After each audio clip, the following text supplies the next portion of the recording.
facilities, noting that his administration is actively working to digitalize justice delivery in the state. Away from that, the Enugu State Police Commissioner Maman Giwa has cautioned officers, particularly divisional police officers, DPOs, against requesting money from residents before accepting and recording their complaints. Speaking at a strategic meeting with senior police officers in Enugu on Wednesday, Mr. Giwa stressed that DPOs and supervisory officers will be held accountable for any misconduct by charge room officers under their supervision. He introduced key initiatives aimed at promoting proactive and effective policing in the state and urged officers to engage community-friendly policing strategies into jurisdictions. Reaffirming his commitment to professionalism, Mr. Giwa emphasized zero tolerance for unethical behavior, extortion, and corruption within the force. And moving on, there was an arrest at Lot 2 International Market in Abakaliki, Ebonyi State on Wednesday following a confrontation between a market ticket task force and a soldier. During the clash, the soldier, identified as Nwozo Elias, and several task force members sustained varying degrees of injuries. The conflict began when the task force approached the soldier, demanding a payment of 5,000 naira for loading and offloading goods in the market. However, Elias refused to comply, leading to a heated exchange. Following the altercation, a group of soldiers arrived at the market searching for the task force members. While one was apprehended, the others managed to escape. Meanwhile, the kidnappers of Reverend Father John Ubechu, the parish priest of Holy Family Catholic Izumbe, Imo State, are demanding a ransom of 20 million naira for his release. Father Ubechu was abducted on Sunday in Ejimakoro while traveling to attend the annual retreat for priests of Owerri Catholic Archdiocese. His abduction was confirmed in a statement on Monday by Reverend Father Patrick Mbara, the Chancellor and Secretary of the Archdiocese. A church source speaking anonymously in Owerri on Wednesday revealed that the kidnappers initially demanded 50 million naira before reducing the amount. However, the source noted that there were conflicting reports about the ransom demand, and it remains uncertain whether the demand is genuinely from the abductors. And moving on, the Osu Divisional Police Headquarters in Imo State Osu Council area has been reconstructed and reopened to enhance security operations.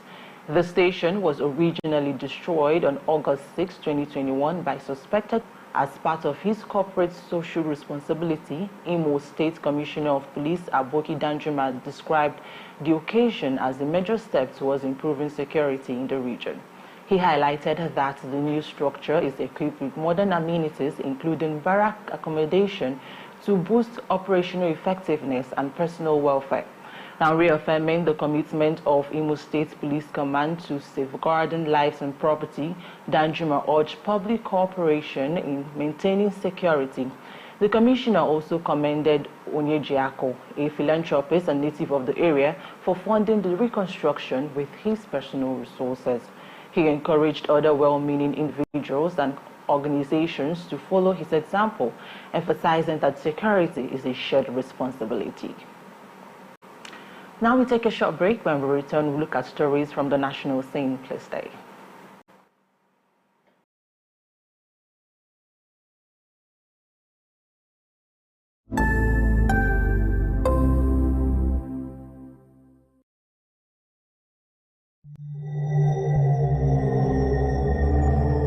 This is a story of ambitious contestants colliding head-on, taking on real-world branding challenges.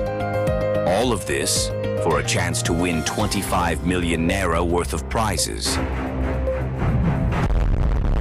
Get ready for the brand wars. Coming soon. For inquiries and sponsorship, call the producers now on 091 55 33 4949 or visit www.funzyweb.com/brand wars. Brand Wars. Exclusive to Afia TV.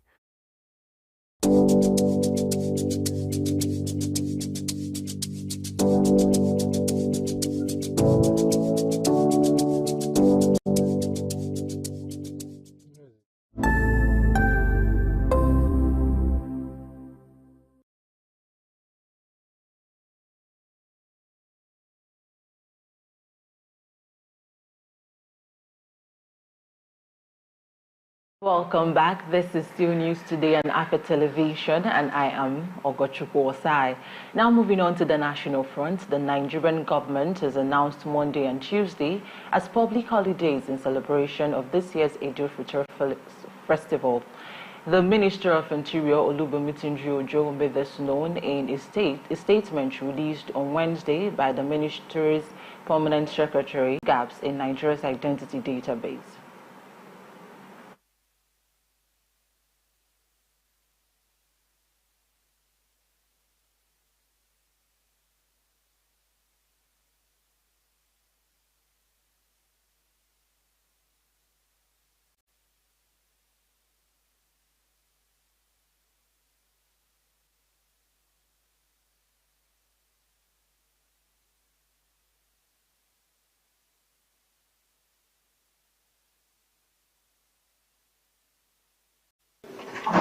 As follows: to provide for the establishment of national identity database for the nation, establish the National Identity Management Commission charged with responsibility for maintenance of the national identity database, registration of registrable persons, issuance of identity credentials, and superintend over identities management issues.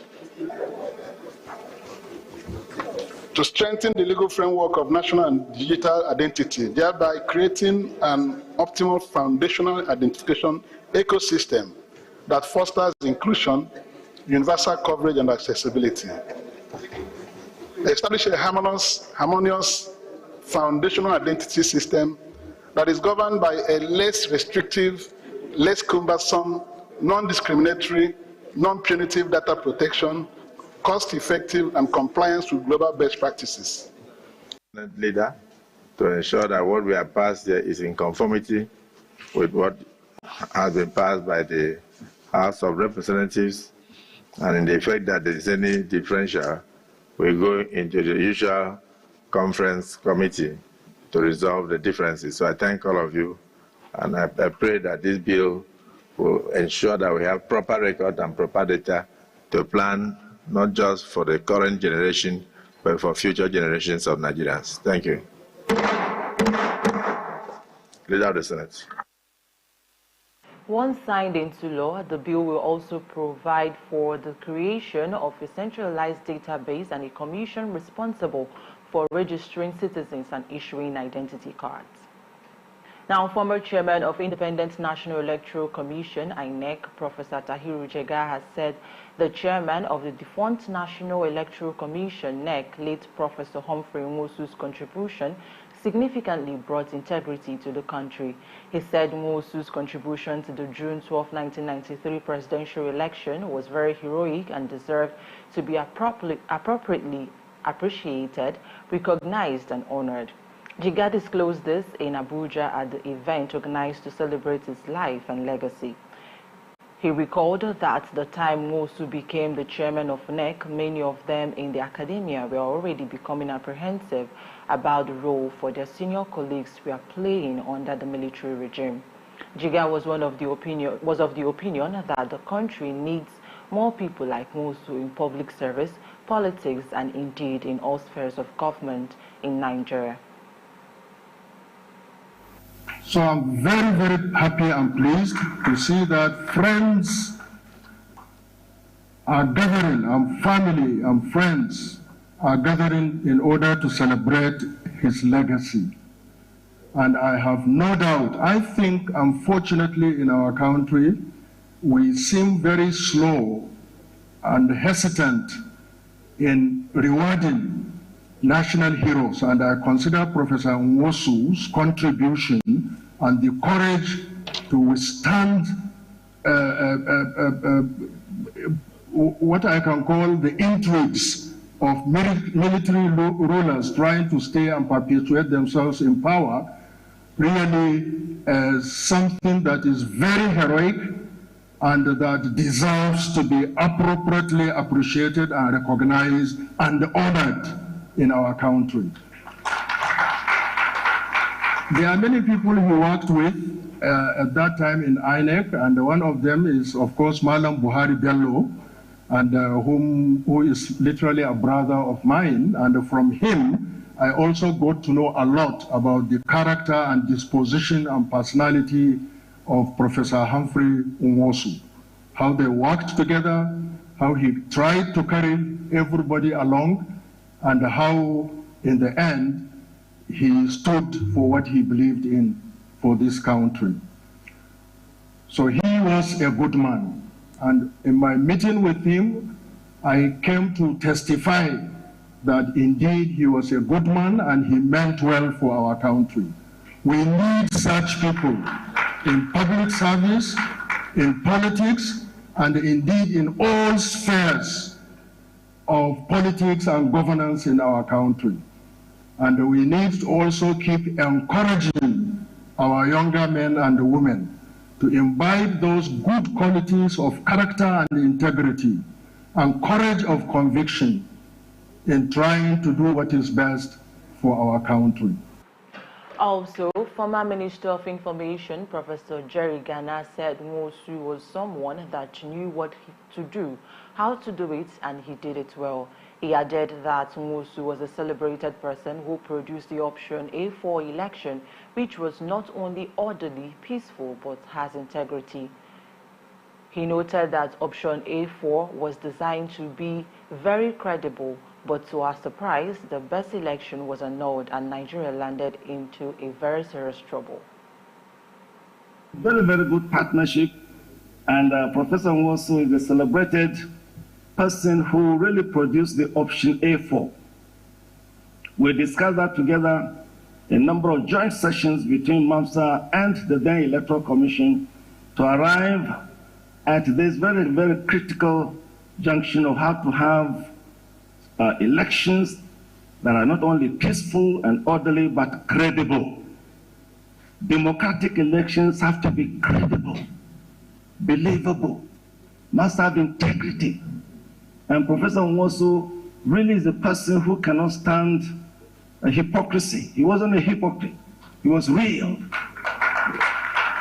And so he wanted us to really come up with an option that cannot be cheated, that at the end of the elections, there will be the great honor that the elections will be conferred with that credibility, not just by the people announcing. The former Minister of Aviation, Osita Chidoka, said the event wasn't about mourning a loss, but about preserving his legacy. So, Professor Nwosu was not perfect. To a man, no man is. But in his imperfections, he showed us what excellence looks like. His work, his silence in the face of provocation, and his unwavering belief in Nigeria's possibility leave us with a legacy to protect and a challenge to rise to. As we remember him today, let us not reduce this moment to nostalgia, to just the past. Let us use it to recommit ourselves to building the kind of Nigeria that men like Professor Nwosu dreamed of. A nation where truth is not buried, where courage is not punished, and where elections reflect the will of the people. Professor Nwosu has done his part. He walked the difficult part and kept his faith. The baton is now in our hands. And now we begin the conversations. We said that we could not bury Professor Nwosu without a conversation. That he is a professor, a man of letters. I didn't think we will have a day for us to listen to songs and to talk about the Bible without talking about the ideas that propelled him to where he is, where he was as a person. It is from Professor Nwosu we learn that our own dear brother, his friend and brother, Dr. Towanko, whose publishing house, Fourth Dimension, made it possible for many Igbo people at that time, lecturers and professors. Over 1,000 books were published by Fourth Dimension, giving rise to many becoming professors. And his own works was published by Fourth Dimension publishers.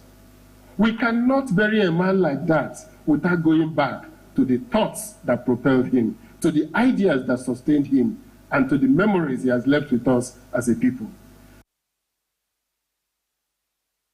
Full life, bowing out at 83 years.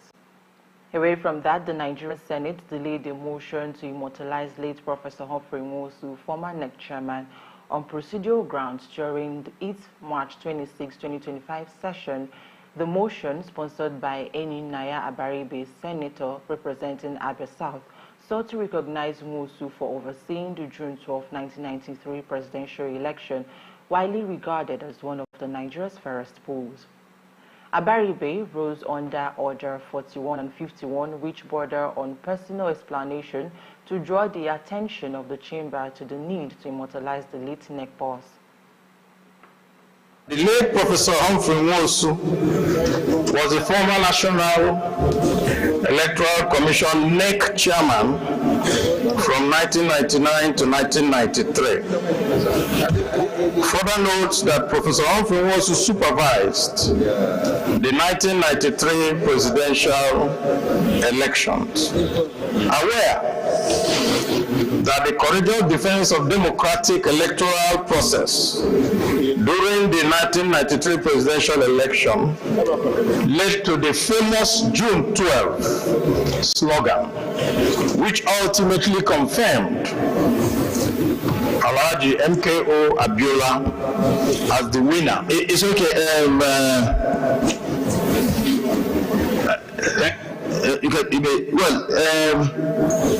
Well, the leader said he has a point of order. I don't know on this. The development was contrary to the provision of the Senate Standing Order, as the Senate's leader, Senator Bamidele Opeyemi, contended that the order raised by Abaribe was inappropriate and the plenary had gone beyond the privilege Abaribe would have enjoyed to make Senator consider it. Very distinguished colleagues, I'm rising under Order 38 of our rules, and I'm doing this with utmost respect to most distinguished Senator Abaribe.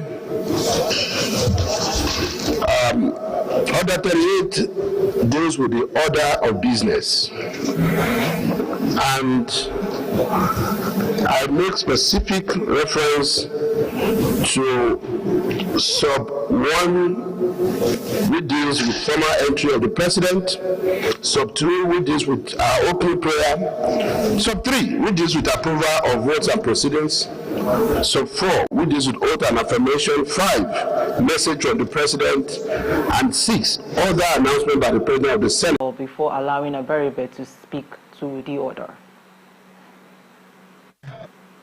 My distinguished colleagues, of course, this motion is very, very controversial. But we're in a democracy. We allow our colleagues to table their views, and it's left for the Senate to decide on what will be done on such views. Others see him as someone. Anyway, you move your motion. Okay, my colleagues, can you please listen? Can you please listen? Now it's up to you. I'll put the question, and I'll walk in line with whatever you decide. Of course, it's a bit controversial. Some see him as someone who truncated June 12. Some see him as a hero of June 12. So it's up to you. We'll put the question.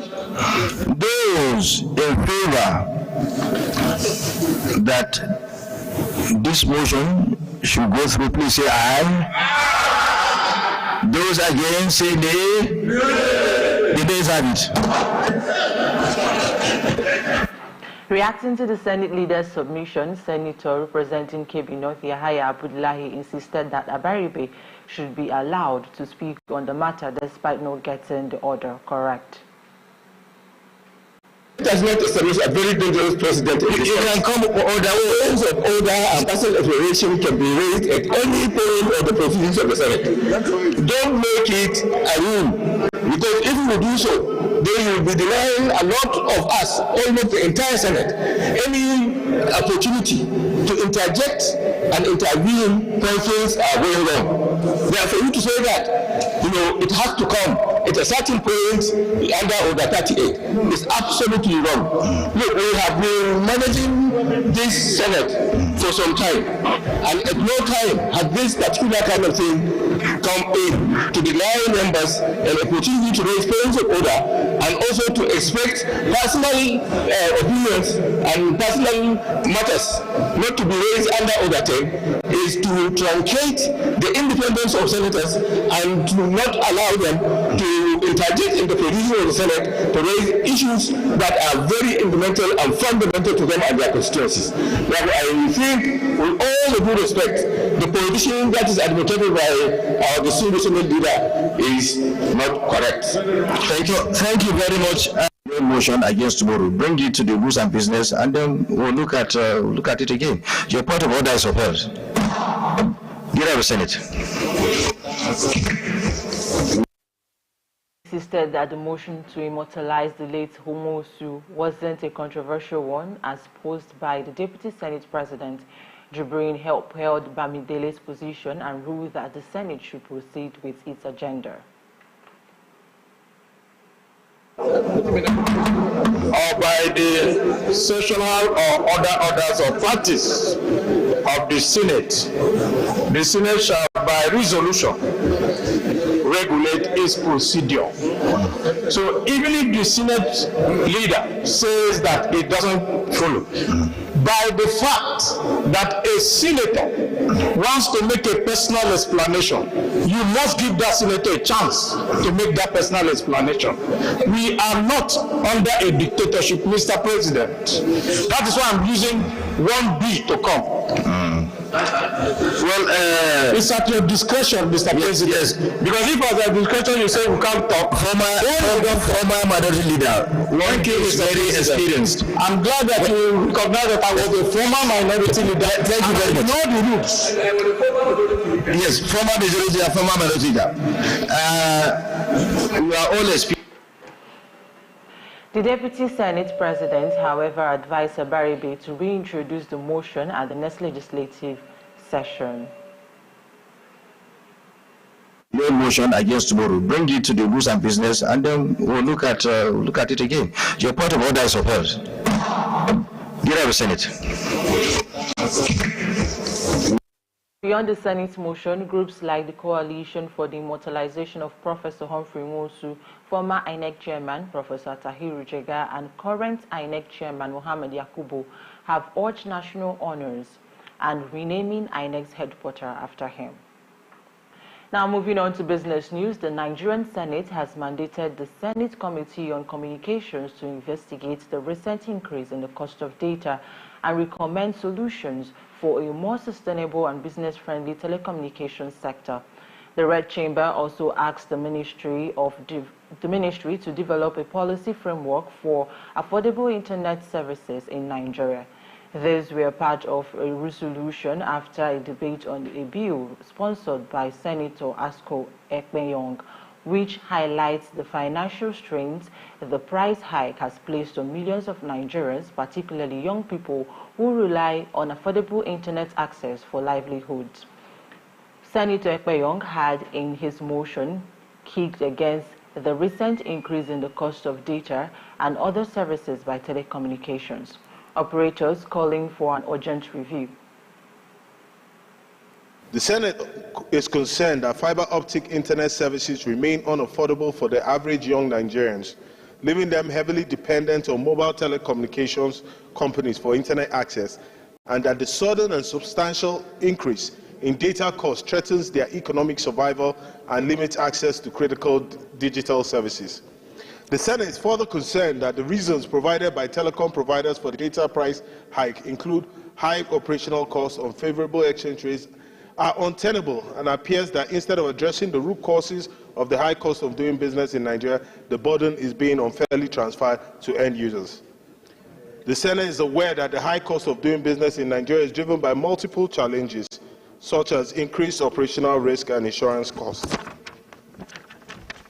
The Senate believes that urgent government intervention is required to ensure that affordable internet access remains available to all Nigerians, particularly the young Nigerians who are the backbone of Nigeria's digital economy. Distinguished colleagues, we are at the fourth industrial revolution, the Internet of Things. A fast, reliable, and affordable Internet is a precursor for Nigeria's effective participation in this industrial revolution. Unanimously endorsed the motion at the session, which was presided over by the President of the Senate, Senator Godswill Akpabio. Within minutes, you are out of points. So, and people use these things together, simultaneously.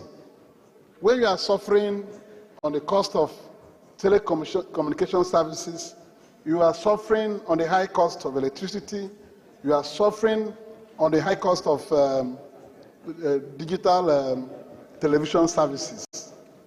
The costs are quite high on Nigerians. And I believe that even the Protection Consumer Commission is not helping out in this matter. So we are, everybody, not only young people who make use of internet that are suffering, everybody, because there's nobody who doesn't use internet, even here in the chamber. We all use internet services.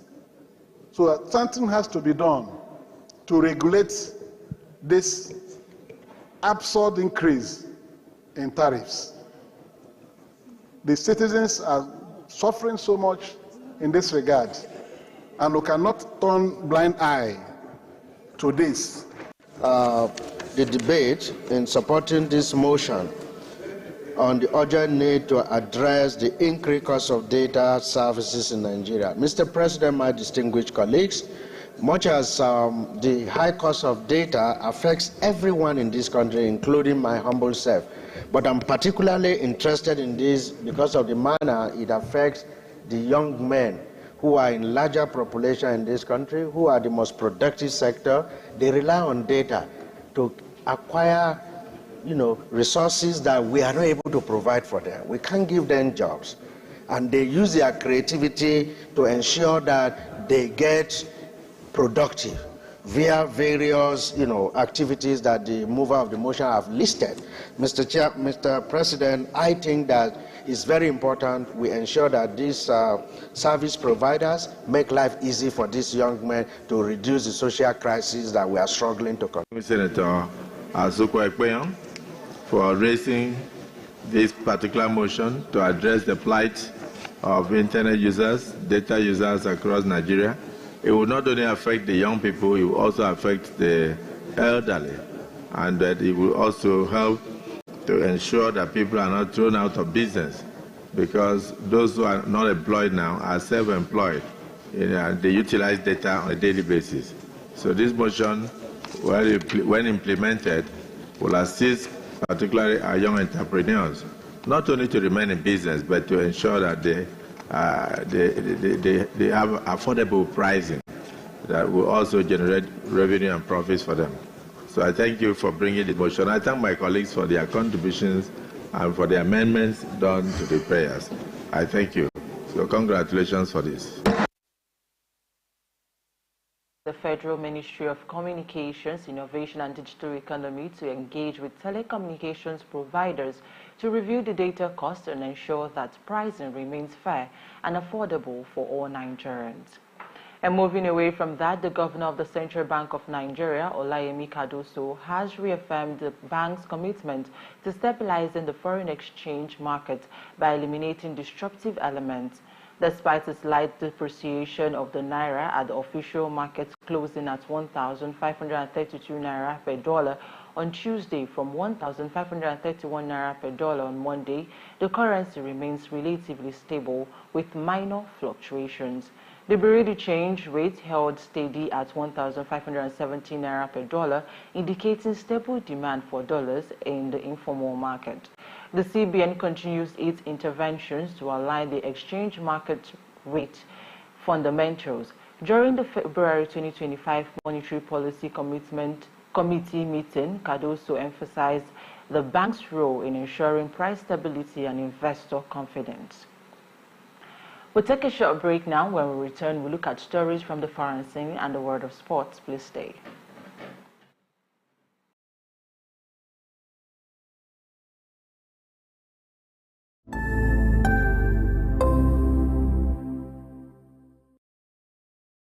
Welcome to the latest and most amazing show on here. Ladies and gentlemen, welcome to Lunch Break. You don't sing along. I did single. For real? You're not a backup singer. That's what they do.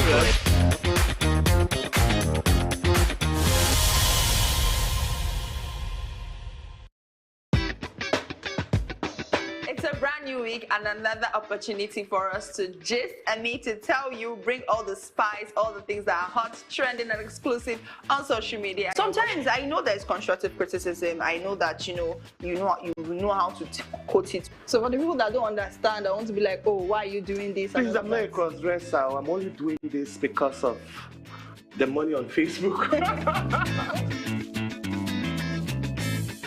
There are some people you need to just tell the truth brutally. Let it hurt them. Give it hot. Afia TV official, exclusive every weekday on Afia TV.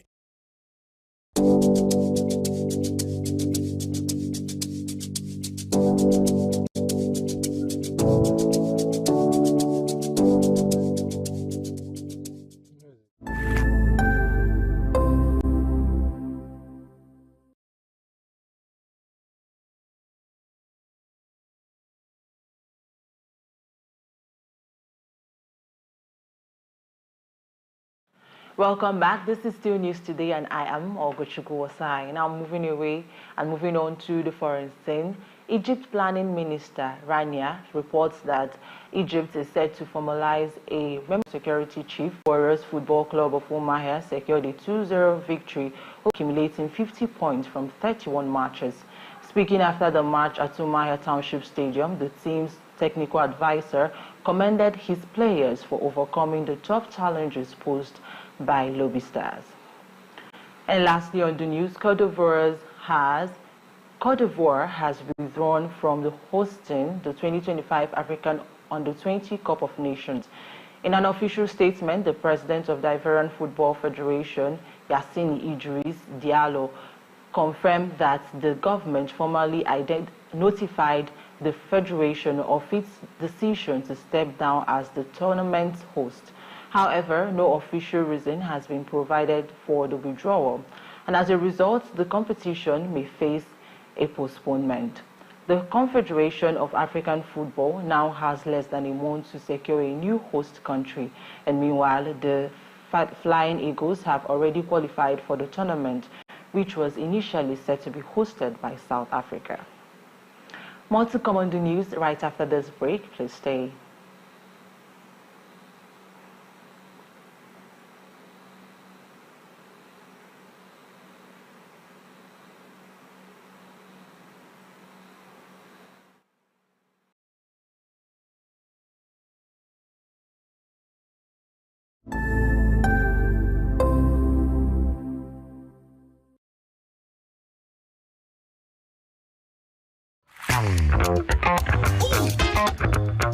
Time check, it's 2 p.m. and it's time for us to vibe, chill, and relax. Ladies and gentlemen, welcome to Lunch Break on Afia TV. So Lunch Break is all about the music, it's all about fun, it's all about entertainment, it's all about entertaining gossip and stories from social, it's all about the latest trends, it's about what's lit, it's all about the games with our guests, and yes, in general, I like to say it's all about the vibes and vibes only.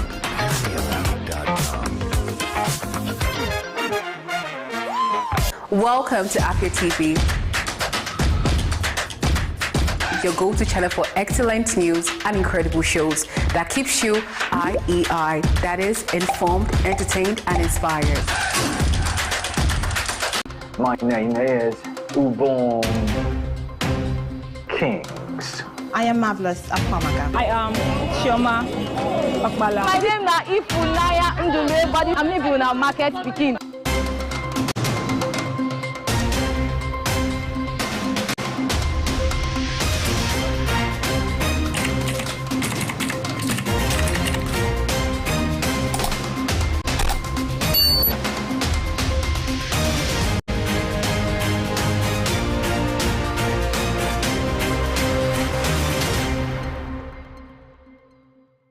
What are your thoughts on the spate of sex for grades in Nigerian universities?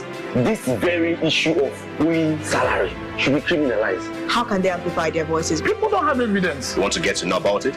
Have to stay tuned right here on Afia Morning Show to get the pulse and the feel of that.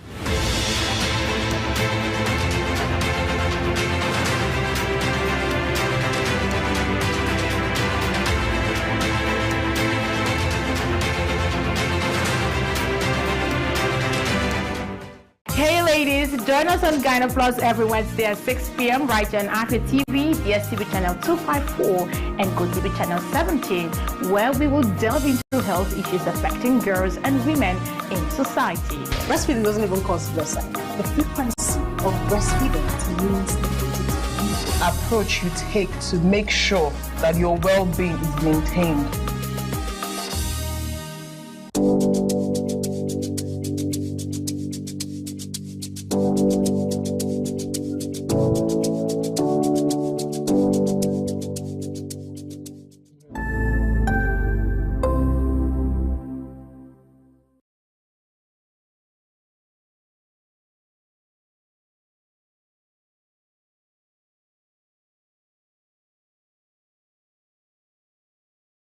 Welcome back. This is still News Today on Afia Television, and now it's our time for conversation. And today we are looking at gender-based violence because it remains a critical issue affecting women in all spheres of life. And today we are looking at politics with a recent case of Senator Natasha Akpoti, which has sparked important conversations around and about challenges women face when they speak up against harassment and abuse, especially in positions of power. And now to discuss this, I've been joined by Ambassador Chizoba Onibara, educationist and executive director of Wagamaka Foundation for Youth and Women Development. Good afternoon, Wa. Good afternoon. Thank you so much for joining me. Thank you for having me. Now, let's go straight to the point because of time. Why do you think women in politics face so much harassment and violence? Well, it's been there for ages, and it's quite unfortunate that, you know, it keeps getting worse every day.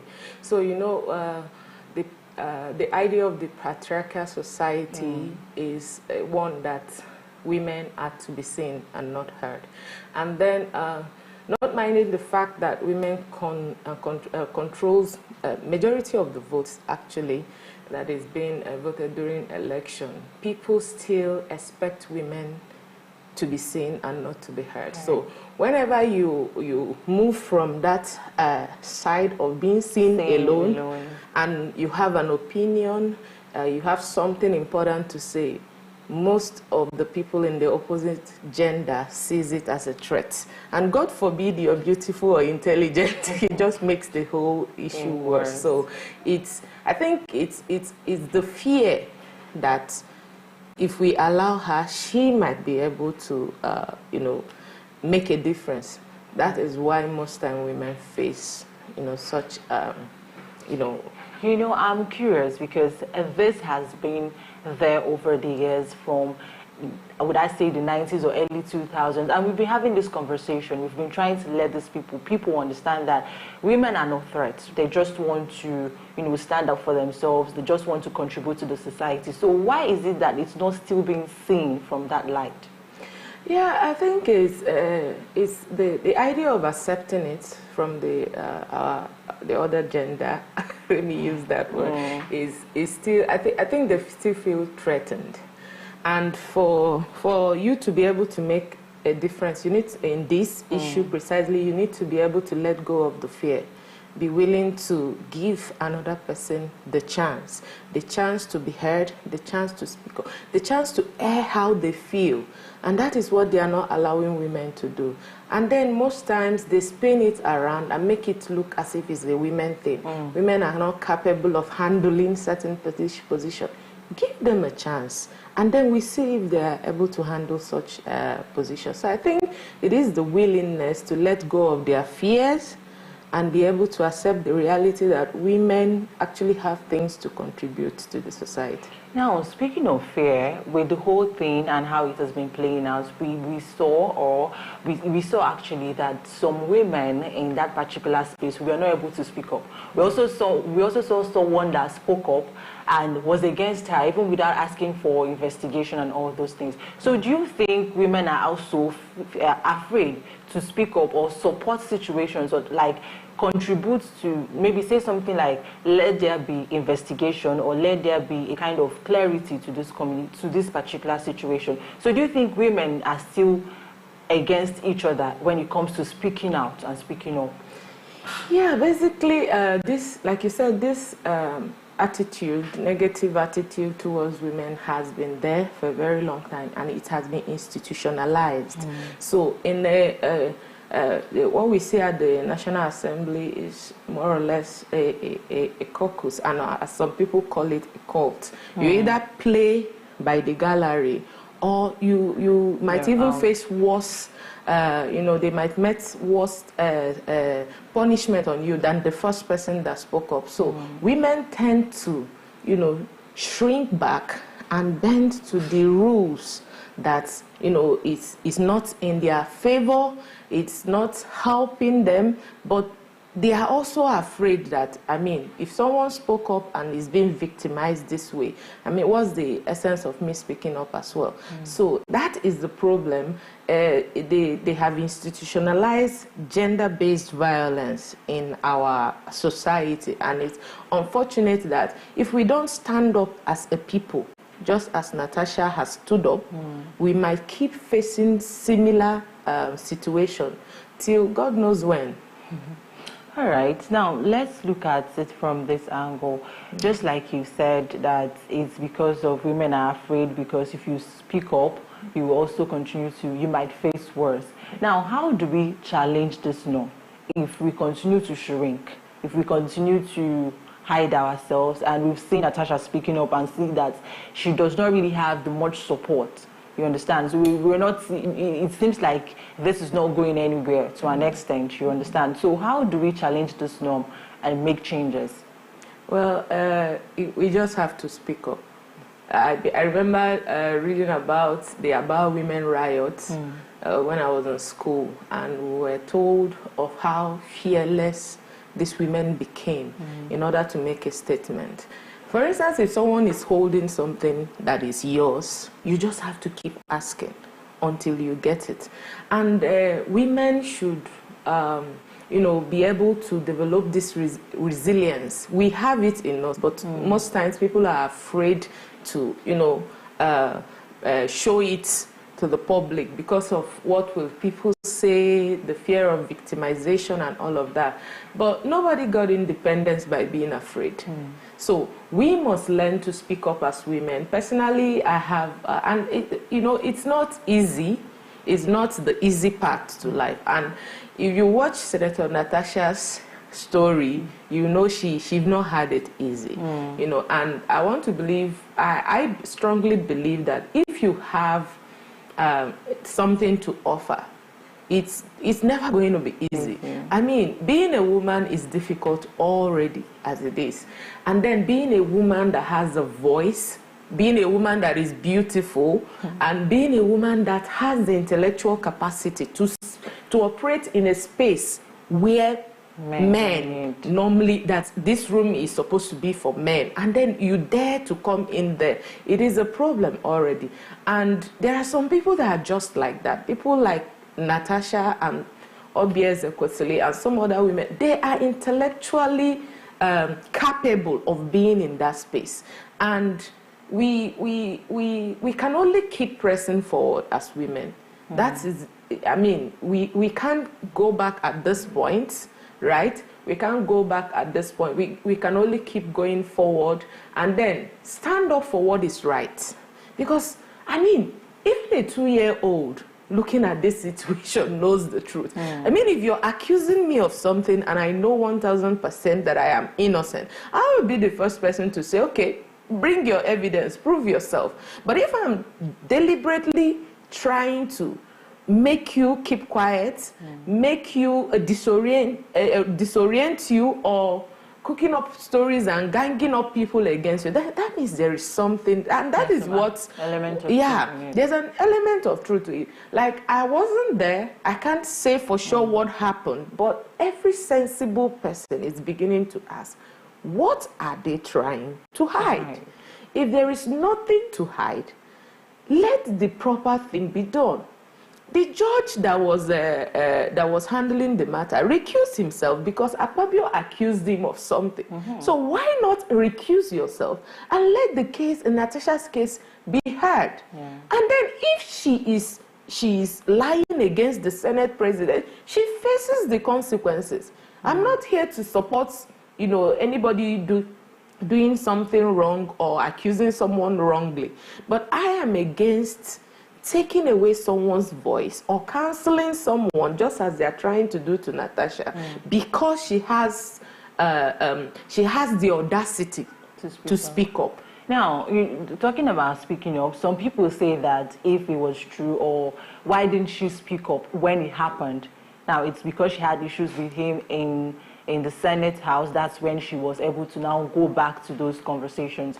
Do you think she's speaking up now and not speaking up when it actually happened was right? And also people are also talking about why she took this conversation outside Nigeria to report to other organizations. Do you think it's the right path to follow, or what should she have done differently? Okay, first of all, when she spoke up doesn't matter. Because speaking up is speaking up as far as I'm concerned. And the truth is that a lot of women in our society are facing similar challenges as Natasha is facing today. Because the society has a culture of silence. You're not supposed to talk about certain things. And who knows why Natasha decided to keep quiet till now. And mind you, before now, she wasn't being victimized. Her seat was not being changed. She wasn't being, victimized as we see today. So something must prompt an action, right? And I think we should focus more on what happened than when people decide to speak up. Wrong is wrong, no matter when people decide to talk about it. Now, secondly, taking the matter outside of the country to talk about it. It is typical for anyone who is being oppressed to cry out. And I mean, take a look, take for instance in the family cycle, if a child is feeling a certain type of way and is trying to communicate it to the parents and they are not, listening or understanding, it is only natural for the child to go elsewhere. There is this thing within us that whenever we cry out, there is a need to be heard.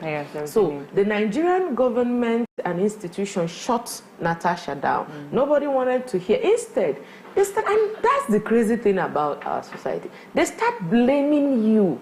They start victimizing the person who is being abused. And that's why a lot of people don't speak up. Right? So she felt, okay, they are not willing to listen to me here. Let me go somewhere where, and it's still within her rights. Thank you so much. Thank you so much for your contributions. We're already out of time. Thank you so much. That's right. Now, to end the news, a recap of the top stories. Enugu State government partners